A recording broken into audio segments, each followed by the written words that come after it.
ಪಹಲ್ಗಾಮ್ನಲ್ಲಿ ಹಿಂದೂಗಳ ಹತ್ಯಾಕಾಂಡ ಹಿನ್ನೆಲೆ ಪಾಕಿಸ್ತಾನಕ್ಕೆ ಇದೀಗ ಮತ್ತೊಂದು ಶಾಕ್ ಕೊಟ್ಟ ಭಾರತ. ಪಾಕಿಸ್ತಾನ ವಿಮಾನಗಳಿಗೆ ಭಾರತದ ವಾಯು ಪ್ರದೇಶವನ್ನು ಬಂದ್ ಮಾಡಲಾಗಿದೆ. ಭಾರತದ ವಾಯು ಪ್ರದೇಶ ಪ್ರವೇಶಿಸೋಕೆ ಅವಕಾಶ ಇಲ್ಲ. ಪಾಕ್ನ ನಾಗರಿಕ ವಿಮಾನ, ಸೇನಾ ವಿಮಾನ ಹಾರಾಟಕ್ಕೆ ನಿರ್ಬಂಧಿಸಲಾಗಿದೆ.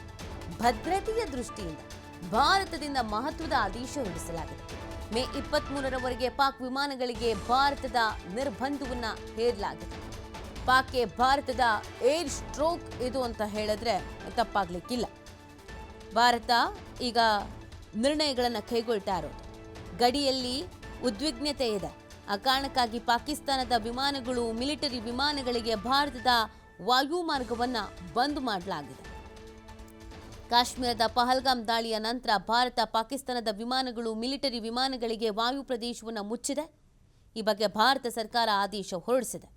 ಈಗಾಗಲೇ ಪಾಕಿಸ್ತಾನ ಭಾರತದ ವಿಮಾನ ಸಂಸ್ಥೆಗಳಿಗೆ ವಾಯು ಮಾರ್ಗವನ್ನು ಬಂದ್ ಮಾಡಿತ್ತು.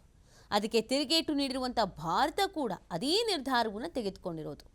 ಪಹಲ್ಗಾಮ್ ದಾಳಿಯ ಉದ್ವಿಗ್ನತೆಯ ನಡುವೆ ಭಾರತವು ಪಾಕಿಸ್ತಾನ ವಿಮಾನಯಾನ ಸಂಸ್ಥೆಗಳಿಗೆ ವಾಯು ಪ್ರದೇಶವನ್ನು ಮುಚ್ಚಿದ್ದು ಮೇ 23ರವರೆಗೆ NOTM ಹೊರಡಿಸಿದೆ. ನೋಡಿ, ಪಾಕಿಸ್ತಾನದೊಂದಿಗೆ ಸಂಬಂಧವನ್ನು ಹೊಂದಿದ್ದಾರೆ ಅಂತ ಹೇಳಲಾದ ಭಯೋತ್ಪಾದಕರು ನಡೆಸಿದ ಈ ದಾಳಿ ಇದೆಯಲ್ಲ, ಈ ದಾಳಿ ಇವತ್ತು ಇಷ್ಟರ ಮಟ್ಟಿನ ಬದಲಾವಣೆ ಮತ್ತು ಬೆಳವಣಿಗೆಗೆ ಕಾರಣವಾಗ್ತಾ ಇರುವಂಥದ್ದು.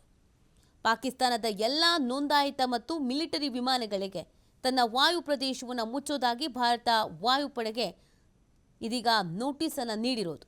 ಭಾರತವು ವಾಣಿಜ್ಯ ವಿಮಾನಯಾನ ಸಂಸ್ಥೆಗಳು ಮತ್ತು ಮಿಲಿಟರಿ ವಿಮಾನಗಳು ಸೇರಿದಂತೆ ಪಾಕಿಸ್ತಾನದಿಂದ ನೋಂದಾಯಿಸಲ್ಪಟ್ಟ, ನಿರ್ವಹಿಸಲ್ಪಡುವ ಅಥವಾ ಗುತ್ತಿಗೆ ಪಡೆದಂಥ ಎಲ್ಲ ವಿಮಾನಗಳಿಗೆ ತನ್ನ ವಾಯು ಪ್ರದೇಶವನ್ನು ನಿರ್ಬಂಧಿಸುವಂತಹ ಸೂಚನೆ ಇದು. ಈ ನಿರ್ಬಂಧವು ಏಪ್ರಿಲ್ 30ರಿಂದ ಮೇ 23ರವರೆಗೆ ಜಾರಿಯಲ್ಲಿ ಇರುತ್ತೆ. ಈ ಸಮಯದಲ್ಲಿ ಯಾವುದೇ ಪಾಕಿಸ್ತಾನಿ ವಿಮಾನಗಳು ಭಾರತೀಯ ವಾಯು ಪ್ರದೇಶವನ್ನು ಪ್ರವೇಶ ಮಾಡುವುದಕ್ಕೆ ಅನುಮತಿ ಅನ್ನೋದು ಇರೋದಿಲ್ಲ. ಇದಕ್ಕಿಂತ ಮೊದಲು ಅಂದರೆ ಪಾಕಿಸ್ತಾನ ಮೇ 2ರವರೆಗೆ ಇಸ್ಲಾಮಾಬಾದ್ ಮತ್ತು ಲಾಹೋರ್ ಮೇಲೆ ತಾತ್ಕಾಲಿಕ ಹಾರಾಟವನ್ನು ನಿಷೇಧ ವಲಯ ಅಂತ ಘೋಷಿಸಿತ್ತು.